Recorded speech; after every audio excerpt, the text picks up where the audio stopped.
বান্দার জীবনে দুইটা কাজ যদি আমি আপনি করতে পারি, তাহলে ওই মানুষটার কোনো চিন্তা থাকবে না, ভাবনা থাকবে না। দুইটা কাজের মধ্যে এক নাম্বার কাজ হলো শিরক মুক্ত ঈমান আমার আপনার থাকা লাগবে। ভাইজান, বর্তমান সময়ে আমি আপনি ঈমানওয়ালা দাবি করি ঠিক, আসলে আমার আপনার ঈমান কতটুকু আছে এইটা কখনো চিন্তা ভাবনা করে দেখলাম না। আমার বাড়ির ভিটার কাগজ ঠিক আছে কিনা এটা দেখার জন্য মৌরির কাছে আমরা যাই, কথা কোন থাকে, দেখেন তো আমার জায়গাটার কাগজপাতি ঠিক আছে কিনা, দেখেন তো আমার বাড়ির ভিটার কাগজটা ঠিক আছে কিনা। আমি যে ইমানদার বাজান, ইমানদারদেরও একটা নকশা আছে, একটা কাগজ আছে বাজান, ওই কাগজটা তো ঠিক আছে কিনা একটা বারের জন্য কোন আলেমের শরণ পূর্ণ হলাম না। আল্লাহ সুবহানাহু ওয়া তাআলা দুনিয়ার সমস্ত কিছু সৃষ্টি করছেন, হাজার হাজার মাখলুকাত, হাজার হাজার মাখলুকাতের মধ্যে একটা মাখলুকাতের নাম হলো ইনসান। দুনিয়ার এই জিন্দেগিতে যত মাখলুকাত আছে সমস্ত মাখলুকাতের মধ্যে ইনসান, মানুষ হলো সবচাইতে দামি মাখলুকাত। একটু জোরে কান সুবহানাল্লাহ। সুবহানাল্লাহ।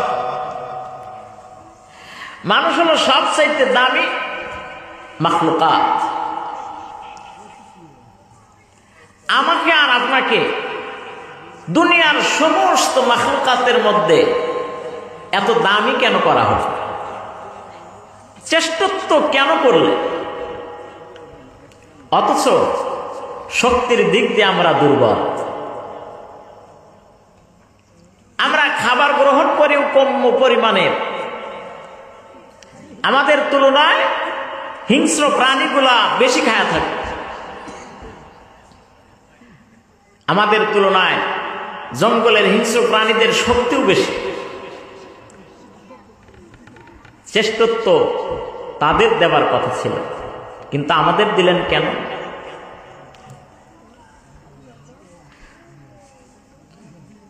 কুনতুম খায়রা উম্মাতি উখরিজাতিল লিন্নাস তা'মুরুনা বিল মা'রুফ ওয়া তানহাউনা আনিল মুনকার। আল্লাহু আকবার। দুইটা কারণে আমাদেরকে সমস্ত মাখলুকাতের ভিতর থেকে বের করা হয়েছে শ্রেষ্ঠত্ব দান করে। এক নাম্বার কারণ হলো সৎ কাজের আদেশ, দ্বিতীয় নাম্বার কারণ হলো অসৎ কাজের নিষেধ।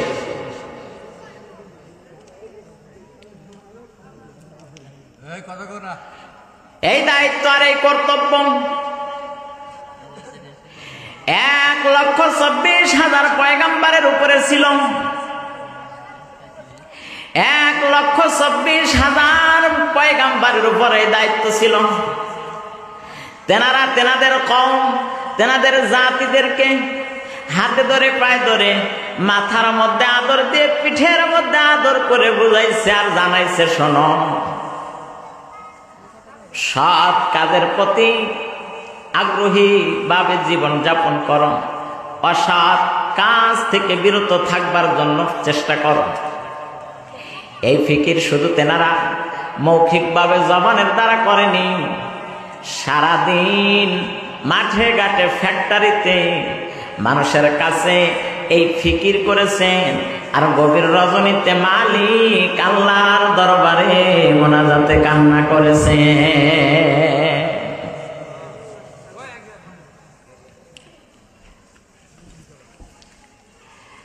1,26,000 পয়গাম্বর, তেনারা মানুষের বডির উপরে মেহনত করেন নাই, তেনারা মানুষের দেলের উপরে মেহনত করেছেন। কারণ তেনারা জানেন মানুষের দেল যদি তৈরি হয়ে যায় তাহলে মানুষের প্রত্যেক অঙ্গ প্রত্যঙ্গ ঠিক বলে সাব্যস্ত হবে, ঠিক পথে চলতে থাকবে। ভাইজান, আমার আপনার পয়গাম্বর সাইয়্যিদুল মুরসালিন খাতামুন নবীন, তিনি বলেন মানুষের অন্তর হলো মানুষের অঙ্গ প্রত্যঙ্গের রাজা। এই রাজা যদি ভালো হয় বাকি অঙ্গ প্রত্যঙ্গ গুলো ভালো বলে সাব্যস্ত হবে। রাজা যদি খারাপ হয়ে যায় তাহলে বাক্য অঙ্গ প্রত্যঙ্গ গুলা খারাপ হয়ে যাবে। ভাইজান, মানুষের মন হইল রাজা, মানুষের মন ভালো তো বাক্য অঙ্গ প্রত্যঙ্গ গুলা ভালো হয়, মানুষের মন নষ্ট তো বাক্য অঙ্গ প্রত্যঙ্গ গুলাও নষ্ট বলে সাব্যস্ত হয়।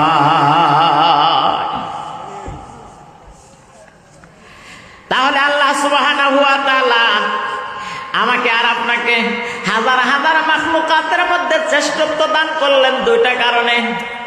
এক নাম্বার কারণ হলো সৎ কাজের আদেশ, আর এক নাম্বার কারণ হলো অসৎ কাজের নিষেধ। এই দুইটা কাজ যদি উম্মতের বেটা বেটিদের মধ্যে থাকে তাহলে ওই মানুষটাই হবে এই জগতের মধ্যে শ্রেষ্ঠ মানুষ বলে সাব্যস্ত হবে, দামি মানুষ বলে সাব্যস্ত হবে। এই মানুষটার অন্তরের মধ্যে আল্লাহ পাকের প্রেম দিয়ে ভরপুর করে দেওয়া হবে। এই মানুষটার হৃদয়ের মধ্যে পয়গম্বরের মহব্বত দিয়ে ভরপুর করে দেওয়া হবে। এই মানুষটা কখনো গুনাহের মধ্যে শামিল হতে পারে না, এই মানুষটা কখনো মসজিদ বিমুখী হতে পারে না, এই মানুষটা কখনো মাদ্রাসা বিমুখ হতে পারে না, এই মানুষটা কখনো মাহফিল থেকে বিতাড়িত হতে পারে না, এই মানুষটা কখনো বাদ্য গান যাত্রা প্যান্ডেলে অবস্থান গ্রহণ করতে পারে না, এই মানুষটা কখনো বেহুদা কার্যক্রম শামিল হয় এমন জায়গায় অবস্থান করতে পারে না। এই মানুষটা হলো আল্লাহর জন্য হয়ে যায়, আর আল্লাহর জন্য যে মানুষটা হয় ওই মানুষটার দিলের মধ্যে তৈরি করে দেয় আল্লাহ পাকের ভয়। ধরে কোন সুবহানাল্লাহ।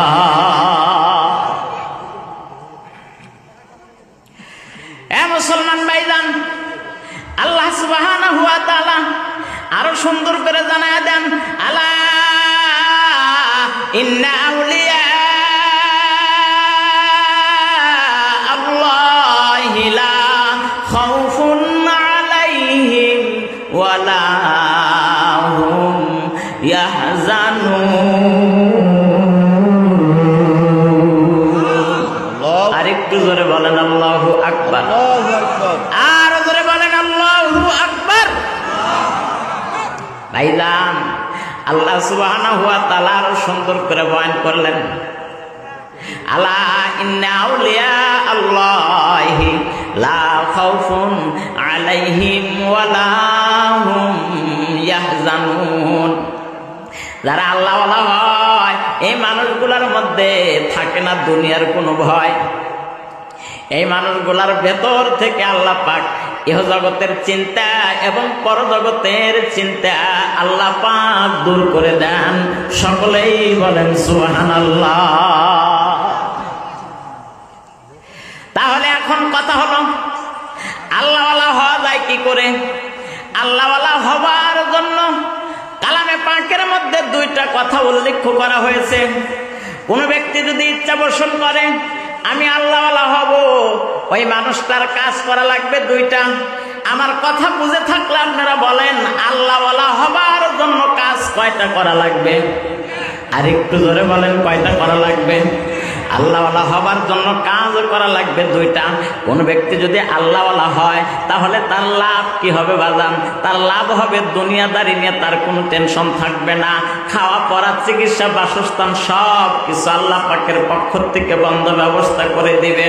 বর্তমান সময় আমি আর আপনি আল্লাহওয়ালা হতে পারি না বিদায় দুনিয়া নিয়ে আমাদের বড় টেনশন হয়, বাচ্চা কাচ্চা নিয়ে বড় টেনশন হয়, সংসার ঝামেলা নিয়ে বড় টেনশন হয়। কি করে আমার সংসার চলবে, কি করে আমার জীবন চলবে, কি করে সন্তানদেরকে মানুষ করব, নানান চিন্তা চেতনার মধ্যে পড়ে একটা সময় মানুষ আল্লাহ বিমুখী হয়ে যায়। নামাজের সময় পর্যন্ত পায় না, তাসবিহ তাহলিলের সময় পর্যন্ত পায় না, জিকির আজকারের সময় পায় না, ওয়াজের মাহফিলে বসবে এই সময়টুকু তকদিরে মেলে না।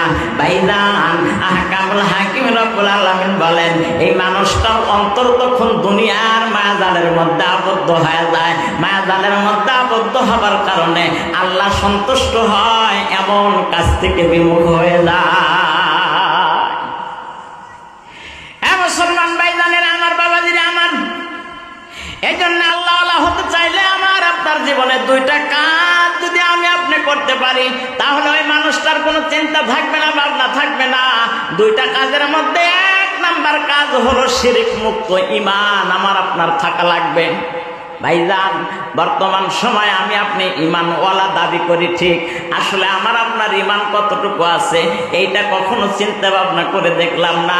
আমার বাড়ির বিটার কাগজ ঠিক আছে কিনা এটা দেখার জন্য মৌরির কাছে আমরা যাই, কথা কন্যাকে দেখেন তো আমার জায়গাটার কাগজপাতি ঠিক আছে কিনা, দেখেন তো আমার বাড়ির ভিটার কাগজটা ঠিক আছে কিনা। আমি যে ইমানদার বাজান, ইমানদারদেরও একটা নকশা আছে, একটা কাগজ আছে বাজান, ওই কাগজটা তো ঠিক আছে কিনা একটা বারের জন্য কোন আলেমের শরণাপন্ন হলাম না। হয়েছে কি কখনো? আমরা কখনো সেরকম হতে পারি নাই। তাহলে কখন আমার ঈমান চলে গেল? আমি আদৌ ঈমানদার আছি কিনা? শুধু আমরা মনে করি মাথার মধ্যে টুপি, গায়ের মধ্যে জুব্বা আর মুখের মধ্যে দাড়ি থাকলে বুঝি ঈমানদার হওয়া যায়। না রে বাজান, আপনি নজর করে দেখেন খ্রিস্টানদের চেহারার প্রতি, আপনি নজর করে দেখেন আপনার মুখে কতটুকু দাড়ি, এর চাইতে বড় বড় দাড়ি খ্রিস্টানদের মুখের মধ্যে দেখা যায়। তেনারা তো লম্বা জামা পরিধান করে, তেনারাও তো মাথার মধ্যে পাগড়ি পরিধান করে, তাই বলে তো তেনারা ঈমানওয়ালা হতে পারে না, তাই বলে তো তেনারা ঈমানওয়ালা হতে পারে নাই। এখন আমি আপনি একটুখানি চিন্তা ভাবনা করে দেখি, আমি আর আপনি কতটুকু ঈমানওয়ালা হতে পেরেছি, আমি আপনি কতটুকু ঈমানের মর্যাদা বসতে পেরেছি। আমি যে ঈমানওয়ালা হইলাম, আমি যে ঈমানওয়ালা বলে দাবি করলাম, ঈমান আমার ঠিক আছে কিনা এই চিন্তা চেতনা তো কখনো করলাম না। ঈমান পয়গাম্বর বলেন নষ্ট হয়ে যায়, ঈমান পয়গাম্বর বলেন মাঝে মাঝে কমজোরিও হয়ে যায়। আমার ঈমানের পাওয়ার কতটুকু আছে, চার্জ কতটুকু আছে, এটার জন্য তো কখনো চিন্তা ভাবনা করলাম না। রহমান রহিম মাওলা ডাকদা বলেন শিরিক মুক্ত ঈমান তোমাদের 1 নম্বরে হাসিল করা লাগবে। ঈমানদার বলে দাবি করলে আমি তোমাদেরকে ছেড়ে দেব না, আমি তোমাদেরকে পরীক্ষা করে দেখব আসলে তোমরা ঈমানওয়ালা কিনা। আপনি বললেন যে আমি ঈমানদার, জাকেরে হুজুর আপনাকে ছেড়ে দিতে পারে, আমার প্রিন্সিপাল হুজুরেও ছেড়ে দিতে পারেন, প্রভাবশালী প্রতাপশালী ক্ষমতাধর লাঠিবর্গওয়ালা বাহিনীরা আপনাকে ছেড়ে দিতে পারে, কিন্তু ঈমানওয়ালা আপনি বললেই আপনাকে ছেড়ে দিবে না। আল্লাহ বলেন আমি তোমাকে পরীক্ষা করব, আমি তোমাকে দেখব তুমি কতটুকু ঈমানওয়ালা হয়েছো, আমি তোমাকে যাচাই বাছাই করে দেখব, সাইজ করে দেখব যে তুমি ঈমানওয়ালা কি পরিমাণ হয়েছো। আল্লাহ বলেন আফা হাসিবতুম, তোমরা কি মনে করেছো আনতাদখুলুল জান্নাত, তোমাদেরকে এমনি এমনি জান্নাত দেব? তোমরা কি মনে করেছো তোমাদেরকে আমি এমনি জান্নাত দেব? এখন পর্যন্ত আমি দেখলাম না, পরীক্ষা নিলাম না আসলে তোমরা ঈমানওয়ালা কিনা। তাহলে আমাদের জান্নাত পেতে হলেও আল্লাহ পরীক্ষা নিবে কিনা? জোরে কোন, আমার কথা কি আপনাদের বুঝে আসে? আমার কথা বুঝতে পারেন? জোরে বলেন, বুঝতে পারেন? নাও বুঝতে পারেন, আবার ভাবতে পারেনি আবার কোন দেশ থেকে আসলো। তাহলে ঈমানওয়ালাদেরকে যাচাই বাছাই করবেন। আমি ঈমান আনছি কথা বললে আমাকে ছেড়ে দেওয়া হবে না, আমার ঈমানের উপরে পরীক্ষা নিবে। আর পরীক্ষা নেবার কথা আল্লাহ পাক কালামে পাকের মধ্যে স্পষ্ট ভাষায় ব্যক্ত করেছেন, বিসমিল্লাহির রহমানির রহিম, ওয়ালানাবলুওয়ান্নাকুম বিশাইইম মিনাল খাউফি ওয়াল জু' ওয়া নাকসিম মিনাল আমওয়ালি ওয়াল আনফুসি ওয়াস সামারাত ওয়া বাশশিরিস সাবিরিন।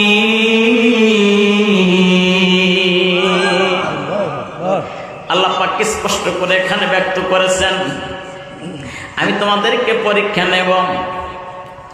পরীক্ষা কিভাবে আল্লাহ পাক নেবেন? কখনো আমাদের মধ্যে ভয় ঢুকায় দেয় পরীক্ষা নেবেন। কিসের ভয় ঢুকায় দিবেন আমাদেরকে? বলেন তোমাদের ফসলাদির ক্ষয়ক্ষতি করে আমি তোমাদের ভয় ঢুকাবো? আমি তোমাদের সন্তান সন্তানদেরকে কেড়ে নিয়ে তোমাদের মধ্যে ভয় ঢুকায় দেব? আমি ভালোবাসার মানুষদের কাছ থেকে ভালোবাসার মানুষকে ছিনিয়ে নিয়ে পরীক্ষা করব? মহব্বতের মানুষগুলাকে মহব্বতের মানুষের কাছ থেকে ছিনিয়ে নিয়ে পরীক্ষা করব? এগুলা হারিয়ে যাওয়ার পরে, এগুলা ত্যাগ হয়ে যাওয়ার পরে, বঞ্চিত হওয়ার পরে তুমি যদি ধৈর্য অবলম্বন করতে পারো, সবুরি ধরতে পারো, আল্লাহ বলেন তাহলে আমি রহমান রহিম মাওলাকে তোমার সাথী হিসেবে পাবে।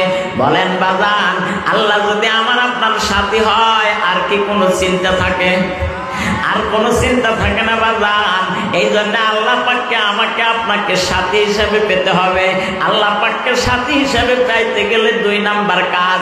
1 নাম্বার কাজ শিরক মুক্ত ঈমান, আর 2 নাম্বার কাজ হলো বেদাত মুক্ত আমল। 1 নাম্বার শিরক মুক্ত ঈমান, 2 নাম্বার বেদাত মুক্ত আমল। এখন শিরক মুক্ত কি ঈমান? শিরক কাকে বলে এটা আমাদের জানা দরকার আছে বাজান।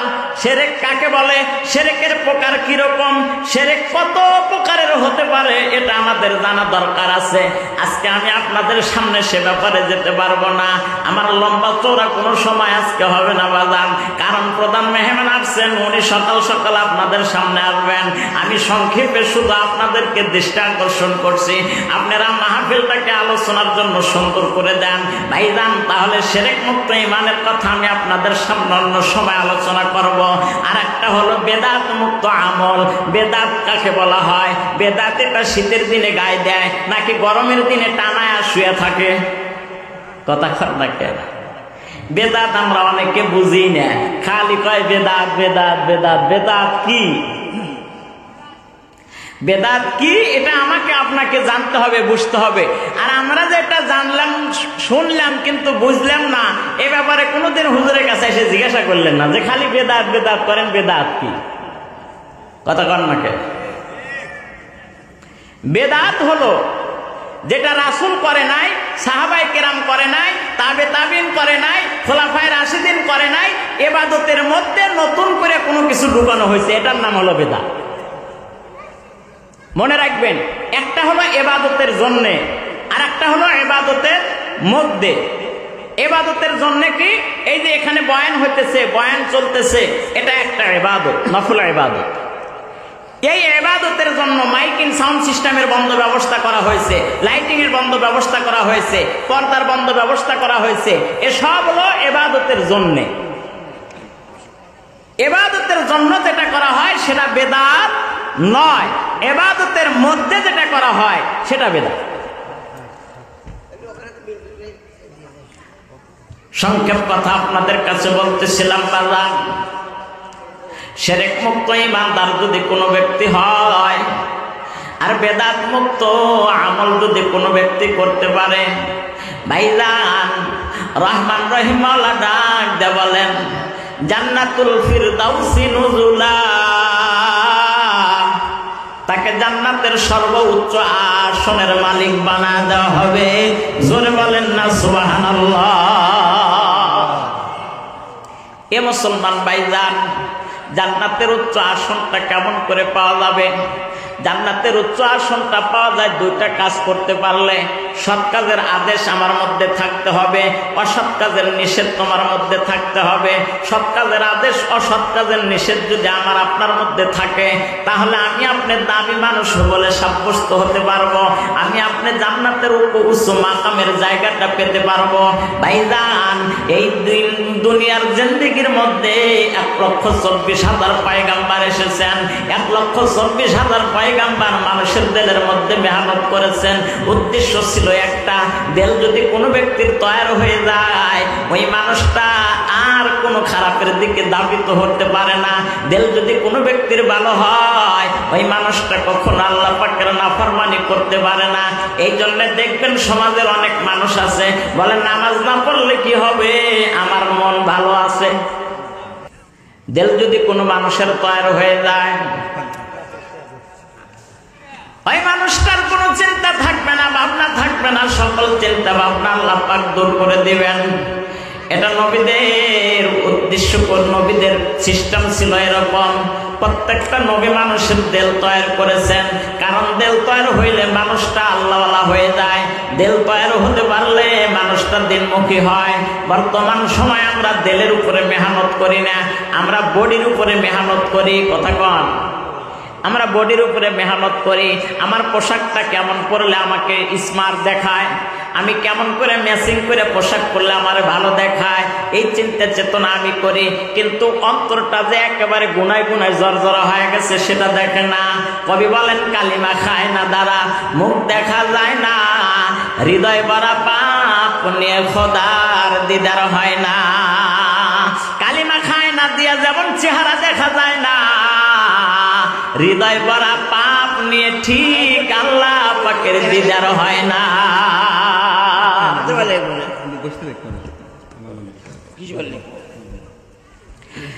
মুসলমান ভাইজানেরা আমার, বাবাজিরা আমার, মানুষের দিলের উপরে মেহনত করতে গিয়ে আমার আপনার পয়গাম্বর সাইয়্যিদুল মুরসালিন খাতামুন নবিয়্যিন কখনো শুধু ধনী মানুষের কাছে যান নাই, কখনো শুধু প্রভাব প্রতাপশালী ব্যক্তিবর্গের কাছে যান নাই। মানুষের দিলের উপরে মেহনত করতে গিয়ে মানুষের ধারে ধারে, মানুষের বাড়ি বাড়ি, মানুষের ফ্যাক্টরিতে, মানুষের কারখানার মধ্যে কলেমার দাওয়াত নিয়ে গেছেন। একাধিকবার পয়গাম্বর কলেমার দাওয়াত নিয়ে গেছেন, কখনো দিনে, কখনো রাত্রে, কখনো বা গোপনে, কখনো বা প্রকাশ্যে মানুষের কাছে গেছেন দিনের দাওয়াত দেওয়ার জন্য। কেন বা যান? আল্লাহর পয়গাম্বর জানেন এই মানুষটাকে যদি আমি দিনমুখী করতে চাই তাহলে এই মানুষটাকে দিনের উপরে আনতে হবে। দিনের উপরে যদি আনতে হয় আমাকে মেহনত করতে হবে। তাই তো আল্লাহর পয়গাম্বর নিজ কামরার মধ্যে অবস্থান করেন নাই, বাসার মধ্যে অবস্থান করেন নাই, চুপে চুপে গোপনে গোপনে মানুষের ধারে ধারে গিয়ে দাওয়াত দিয়েছেন। এ মুসলমান ভাইজান, আল্লাহর পয়গাম্বরের প্রাথমিক অবস্থায় দাওয়াত দিতে গিয়ে কেউ পাগল বলে সাব্যস্ত করেছে, কেউ ধমক দিয়েছে, কেউ বা ধিক্কার জানিয়েছে, কেউ বা ব্যঙ্গ করে বলেছে মুহাম্মদ মক্কা নগরীতে নবী করে পাঠানোর বুঝে আর কোন লোক ছিল না, তোমার মতো ইতিম মুহাম্মদকে আল্লাহ বুঝি নবুয়তি দিয়ে পাঠাইছে।